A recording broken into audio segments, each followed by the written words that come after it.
Inflation is finally cooling. But is it cooling fast enough? And if so, why is President Trump warning that a recession might be on the horizon? Plus, Elon Musk is now involved in government policy. What does that mean for business, regulations, and the economy? Today we're breaking down the March 2025 CPI report and what it means for the Federal Reserve, investors, and your portfolio. Inflation has just dropped to 2.8%, signaling some relief for consumers. However, core inflation, which excludes food and energy prices, remains stubbornly high at 3.1%, leaving investors and economists wondering if the Federal Reserve will keep interest rates elevated for longer. Meanwhile, President Trump has publicly warned that the United States may be heading into a recession. With the economy slowing down and consumer spending showing signs of fatigue, the big question is, does the data support Trump's claims? To make things even more interesting, Elon Musk has just accepted a position in Washington, leading the newly created Department of Government Efficiency. This move has raised speculation about how Musk's leadership could reshape federal regulations and impact industries such as technology, energy, and defense. Could this be the start of a more business-friendly regulatory environment, or will Musk's new role become a distraction from his companies like Tesla and SpaceX? This is one of the most critical moments in the market right now, so let's break it all down. Welcome back to The Alternative Investor, where we break down the markets, business trends, and investing opportunities you won't hear about on mainstream media. If you want to stay ahead of the game with market insights, investing strategies, and deep dive analysis, hit that like button and subscribe. We drop real-time market analysis to help you navigate today's unpredictable economy. And if you're looking to start investing, don't forget to grab your free stock on Robinhood using my link in the description below. Alright, let's get into the data.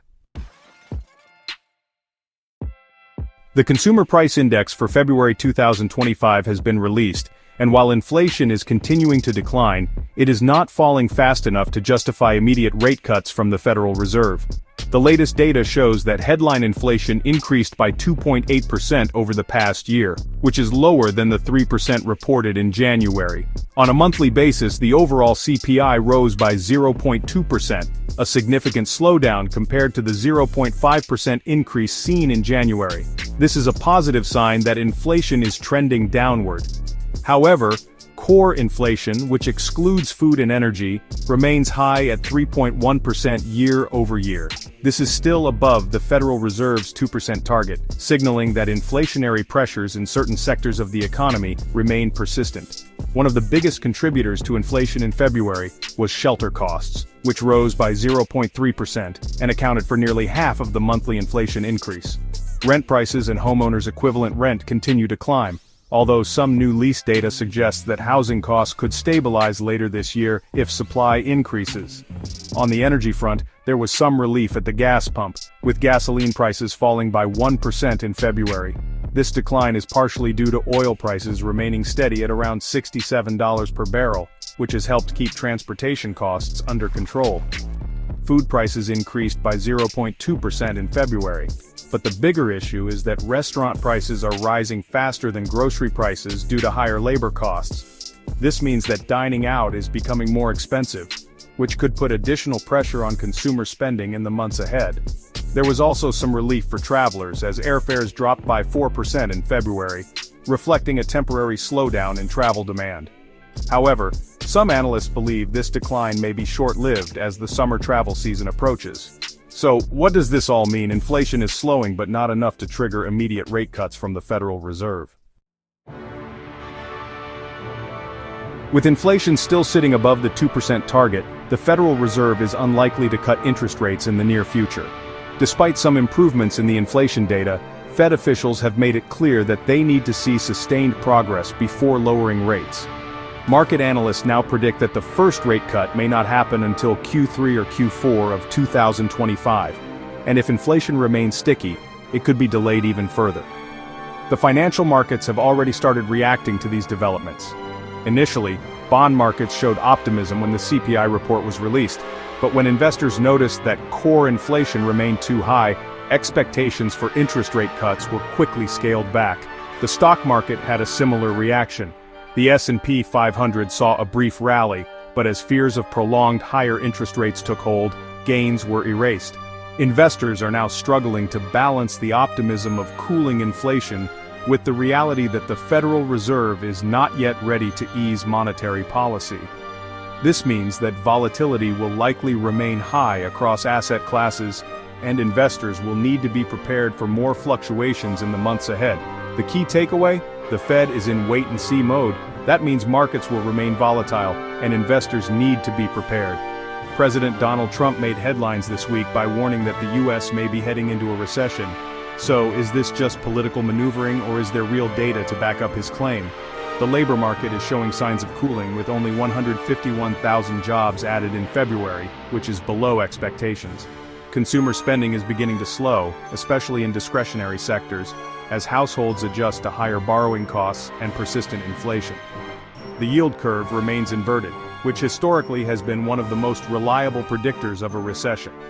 Trump's recent economic policies, including new tariffs on imports from China, Mexico, and Canada, have added another layer of uncertainty to the outlook. Tariffs can raise costs for businesses, potentially reigniting inflationary pressures at a time when the Fed is trying to bring prices under control. If Trump believes the economy is weakening, we might see his administration push for a new round of tax cuts aimed at stimulating growth.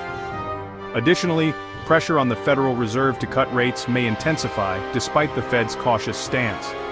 If Trump is right about a recession, investors need to adjust their portfolios now. I'll break down exactly how in a moment. Elon Musk just took on a new role in Washington as head of the Department of Government Efficiency, or DOGE for short. This newly formed department is designed to cut bureaucratic waste, streamline government spending, and modernize federal agencies through technology and AI-driven solutions. Musk has already stated that his goal is to improve the speed of government decision-making, particularly in regulatory approvals and infrastructure projects. His involvement could lead to reduced red tape for businesses, which might improve efficiency in industries like technology, manufacturing, energy, and defense. If Musk is successful, we could see faster permit approvals, lower administrative costs, and increased private sector collaboration with government agencies. However, Musk's role in government raises questions about his ability to juggle responsibilities at Tesla, SpaceX, and other ventures. Tesla shareholders are particularly concerned that his involvement in government policy could distract from the company's operations, which have already faced challenges in recent months. The bottom line? Musk's influence could be bullish for investors, but he also faces risks as he balances Tesla, SpaceX, and government work. With inflation showing signs of improvement but economic uncertainty still looming, how should investors adjust their portfolios right now? In the stock market, investors should focus on high-quality dividend stocks in defensive sectors such as consumer staples, healthcare, and utilities. These sectors tend to perform well in uncertain economic conditions because they offer steady earnings and cash flow. For those looking at the bond market, short-term U.S. Treasuries remain an attractive option since they are currently yielding over 5%. However, if you believe that a recession is on the horizon, long-term bonds could become a great investment as they tend to increase in value when interest rates decline. Commodity investors should keep an eye on gold and silver, which continue to act as strong hedges against both inflation and economic uncertainty. Meanwhile, oil and energy stocks remain volatile, but if global demand picks up later this year, the sector could see stronger performance.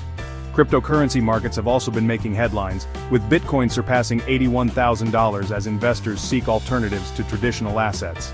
However, given the speculative nature of crypto, investors should be cautious and avoid overexposing their portfolios to high-risk assets. The bottom line? Diversify, hold quality assets, and stay patient.